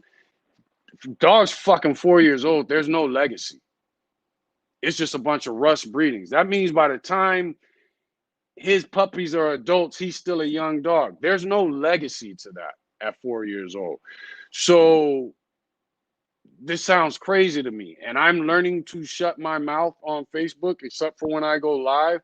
But that's crazy to me. No dog is 4 years old and has a legacy. You just got a bunch of puppies. We're waiting to see if you have a legacy. But if you die at 4 years old and everybody's been breeding to you, they're fucked. And luckily, I'm not big on YouTube, so I can do cusses. Or I can cuss. I said cusses. But you got to think about that. That's not something that you want to breed to. And you need to go back to those people who bred to your dog and have a conversation. King is 160 pounds. He's 4 years old. Why is King 160 pounds and doing great? And here your dog is 140 pounds and it died. Like, this isn't just a weight thing. There's something wrong there. And a lot of it is people are breeding these dogs to be big and short. And you're creating bulldogs with muzzles and cropped ears. Well, that's a problem. That's a problem because the bulldog is not known to be healthy unless you luck up or know what you're looking for when it comes to picking a healthy bulldog. But these dogs should not be dying at early ages, and people should not be celebrating the fact that they got puppies and a litter off of dogs that are dying early. That is the most backwards thought process I can think of. And just because the dog had clout or whatever the new terms are for popularity amongst the youth, just because the dog is popular, that's not good. If I breed to your dog and I get a litter or a pup off your dog, and then that dog dies at 4 years old, we got a problem. We got a major, major, major, major, major problem. I'm going to try to keep it cool because that's how I try to be. But you at least owe me $5 back. You owe me something you owe when you've got this many breedings out there on a dog that dies early. But nobody's complaining about it. As long as his structure is decent or he's a bully or he's got breed type. Nobody's complaining about that. They'll complain about a stud that lives forever but has a slightly higher rear or weak pasterns or, I don't know, a kink in the tail. That's what they'll complain about. But you've got a dog that passes everything that you all want as a bully, but he dies in 4 years. And rather you complaining about the dog dying, you want to complain or you want to give the dog kudos and say, hey, I'm glad I got a pup off him. Think about what the hell you just said. You're going to now be breeding and you're now going to be selling these dogs to other people who have kids that get attached to these dogs and they're dying in 3-4 years. My son right now is, how old is DT? DT's best friend in the house is Floyd. Floyd is 14. Derek is, I forget how old my kids are. Derek is 19. Okay. He has truly grown up with this dog. I had another dog that I got when I was 7, and that dog lived 17 years. I grew up with that dog. You know what I'm saying? When you, as a breeder, that is what's more important than winning shows. If you're not working your dogs, if your dogs aren't here for work, because now when it comes to work, hey, I've had dogs that have gotten hit and they died while working. Okay. That's different. But regular climate, and don't blame it on global warming either, but the earth goes through summers. This is part of the planet. And what is part of the planet killed my dog at an early age. That's crazy. And then people who bred to that dog or got a litter off of that dog or a pup off of that dog or whatever they may have done, they're saying, oh, how sad. But I'm glad I got pups off of him before he passed. Rest in peace. No, that dog don't need to be resting in peace. That dog needs to be resting in turmoil because you're about to put a whole bunch of other people in turmoil. So what's the point in that? Um, let's see. Rob said her dog 10 months and have not been in her first heat, and she wanted your opinion about that. Not too sure what the question is, but give your dog 10 to 12 months for its first heat. Don't worry about it. Keep an eye on it. If in another 2 months your dog does not go into heat, then hit me up. Let me know. You can always hear. So I don't know who asked that question. I know Rob was trying to put that out for him. Mr. J said, what's up, bro? Thanks for joining in. He said, tip for heat. I noticed on my dog getting really hot with his standard collar.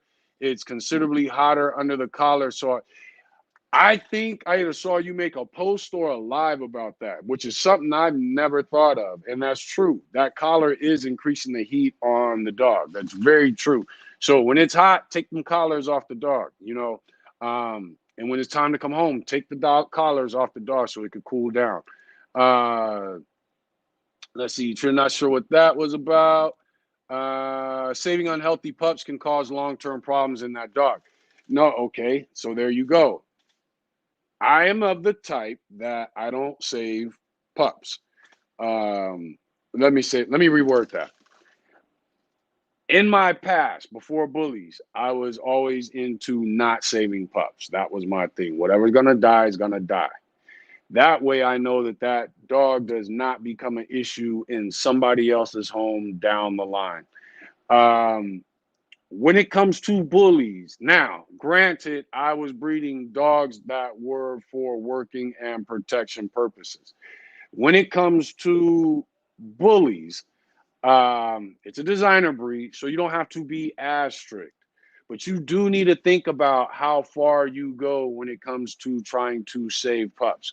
We all know beef liver water works miracles on pups. There's a couple other things out there, but if you're breaking your back to keep this pup alive, and then all of a sudden the pup finally gets stable at 4 or 5 weeks old, and then is stable enough, and now it survives, you need to be honest with anybody that might pick that pup and let them know this was a pup that struggled. Was a pup that I struggled keeping this pup alive just so I can give it to you. You got to be honest with people about that. You know what I mean? If I've got to keep pups alive, I'm going to let everybody know the situation. 9 times out of 10 for me and for our dogs, it would have normally been because we may have gone to a vet and the vet did a C-section too early. But even that one, like with Cardi Bull, C-section was done, I'd say 2 to 3 days too early. But the pups that were gonna die, just let them die. The rest that didn't die, those are the pups that we kept and we either kept in our yard or we sold. But that's just not my thing, keeping pups alive. I don't, if you ever are in a situation, I have no problem telling you what to do. But for me personally, that's not my thing. If a pup is gonna die, can you keep a pup alive and that pup be healthy? Yes.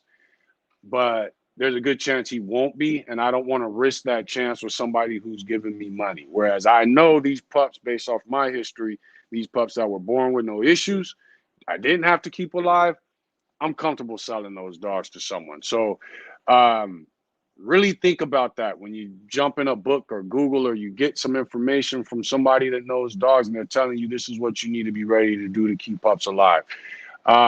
Beef liver water, if you get into a situation where pups come out premature for whatever reasons, they need to be in a little longer.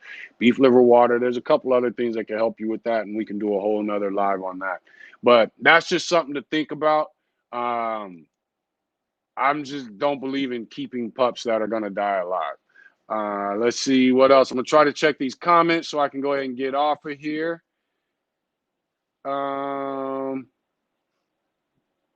Let's see. I think that is it. If you got any questions, definitely put them in here. Let's see. Belinda said the same thing. Okay, hold on. We got some comments before that. Anthony Gray, what's up, brother? Thanks for joining in, man. Jojo said I put bottles of ice water in my dog's water. Okay, if it's hot, let's talk about it being hot. And I think I went over this before, but I'm going to say it now. Bottles of ice water does help keep the dogs cooler. But there's two things that kill your dog when it comes to overheating. One is overheating. Don't start, Floyd. One is overheating.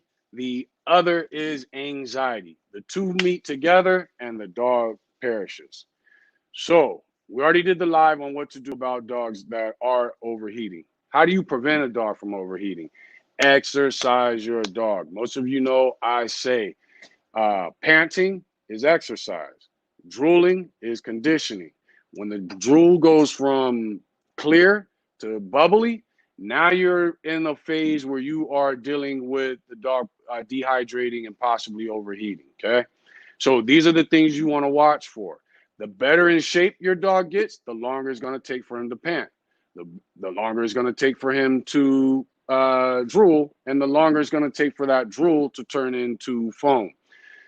Pay attention to that with your dogs. You at least want to push your dogs to the point that they're drooling.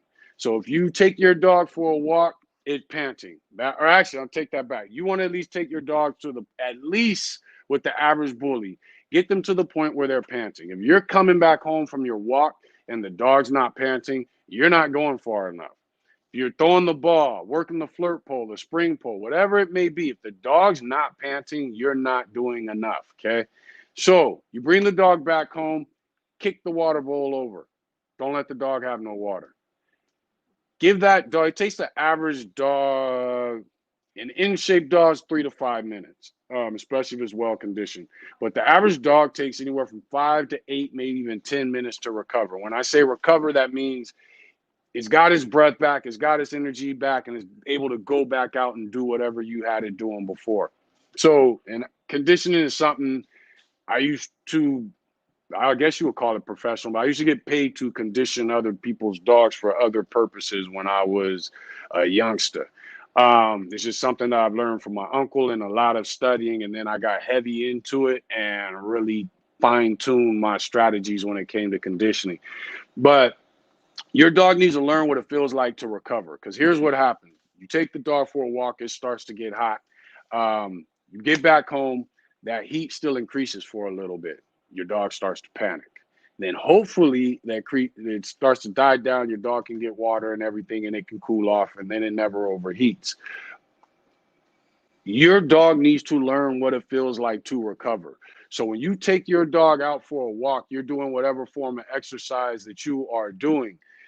When you get home, let your dog chill 3 to 5 minutes. Give him 3 minutes before you let him drink water. Kick that bucket of water over. He's going to look at you crazy. But keep it, hey, Rob said, drive the exotic. Exactly. But kick that bucket of water over and let your dog feel what it feels like to recover. So that in case you're in a position to where your dog is overheating, the dog's not panicking. It's panic plus the overheating that kills your dog. Your dog panics, it overheats even worse. I had a Jack Russell, rest in peace. Cat's dog, still got him. He's 14. And I had a bull lurcher. We used to hunt them in the Mojave Desert. Jackrabbits, coyotes. It will be 100 degrees out there. When they decide, now we kept an eye on them, a close eye on them. Those are situations where I don't hunt. I stick close by the dogs, and I'm running right behind them in 100-degree weather. If I'm too tired to keep up with them, then they stop too. Most of the times, though, the one we had to watch was my bull lurcher. She would run herself until death if it came down to heat. My cat's dog, he'll fight to death, no problem. But when it comes to heat, I would often find him under a bush, hiding out, cooling off, waiting for one of us to drive by. So, but the dogs and my Jack Russell was the same way. So my bull lurcher was the main one I had to watch. But they could find that bush, get in the shade in 100-degree weather and cool down. And the reason they could cool down is because they were used to recovering, so they didn't overheat. They would get hotter and hotter, but eventually the body will cool off. So when it comes to these summers, start exercising. Now it's too late.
Okay, I don't know what happened with that. My bad, y'all.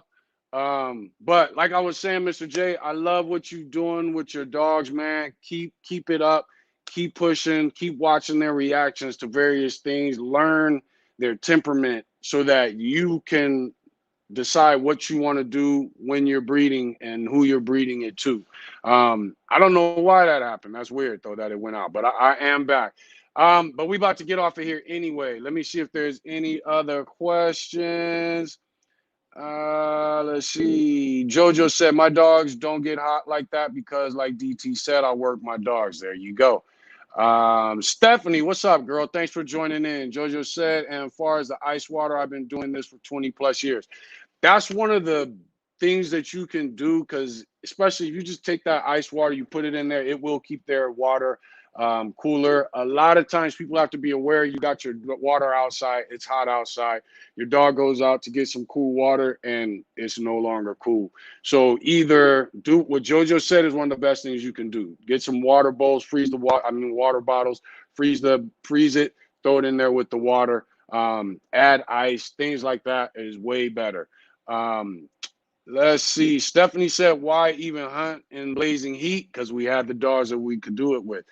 And because there are some, it's almost impossible finding jackrabbits at night. It's a lot easier to scare them up during the middle of the day.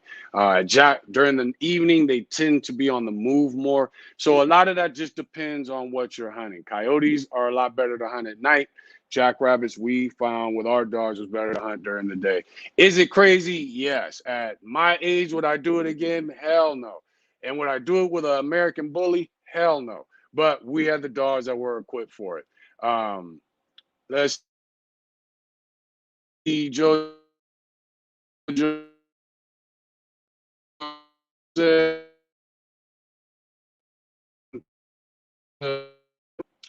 up. Panting is exercise. Drooling is conditioning. When drool turns to foam, it's time to stop and recover. As far as these heat issues that people are having with these dogs dying, it's because you're not doing anything with the dog. So therefore, the dog not only is overheating, it is also panicking for what is feeling its body go through. Let's see. I think on the only that truly, Rob said, I think you're one of the only few people that truly can. Oh, he said, I think I'm on the only true people that truly conditions his exotics. Yeah, Rob's probably got the only exotic I've seen on a treadmill. So I'm gonna go ahead and he might have a point with that. But think about that. Pay attention to your dog. The drool helps them keep helps them cool off. When it starts to foam, that means the dog is having a harder time taking in air. It's losing moisture in the body, and it's best time to get your dog water as soon as possible. The better in shape your dog is, the longer it will go before it pants. The longer it will go before it drools, and the longer it will go before that drool turns to foam. But make sure you're paying attention to those things when you get into your dogs, and you start working out and conditioning your dogs. I see some of you try to sneak in some extra topic. Okay, actually no, we covered that. Um, where else are we? And I think we got everything. So I got all the comments. I got all the questions. One more spot they might be. And let's see. Hold on. Let's see. Stephanie said I have 4 pools in my yard. The dogs jump in and out of them. They cool off on their own, and I work them for hours over here. I haven't had any issues. Okay, but see, Stephanie breeds Frenchies. Stephanie's looking for a certain temperament with her Frenchies. Stephanie's Frenchies hang from spring poles and things like that. So her dogs are more adapt, and therefore, when her dogs start to overheat, they're used to recovery. So even though they're Frenchies, they're not. If they overheat, it's going to be from overheating. It's not going to be from the panicking aspect, which is why a lot of these dogs overheat and die because they're panicking. Steph's dogs have been through it before. They're going through it on a regular weekly basis, so they're not gonna overheat. And she said, "I start working them young." Exactly. And Stephanie's got the game bred Frenchies, just to let you know. So make sure that you are exercising your dogs before the summer hits. And when you come back from that walk or whatever exercise that you're doing, kick that water bowl over and let your dog just sit and chill and feel what it feels like. Give them 3 to 5 minutes. After that 3 to 5 minutes, bam, give them their water, let them cool off. Give them about a week or two. Next time, take it from 5 to 8 minutes before you give them water. Next time, take it from 8 to 12 minutes. You actually don't need to do that unless your dogs are involved in things they shouldn't be involved in. But that's what you're looking at when it comes to overheating. And I know some people picked up on what I just said. Some people know about them red blood cells and thinning that blood, get ready to go. Because you never know when you're going against a dog with steroids. So you got to be ready naturally. But anyway, we're going to get it off of that topic before I get myself in trouble. Thank you all for joining in. I am out.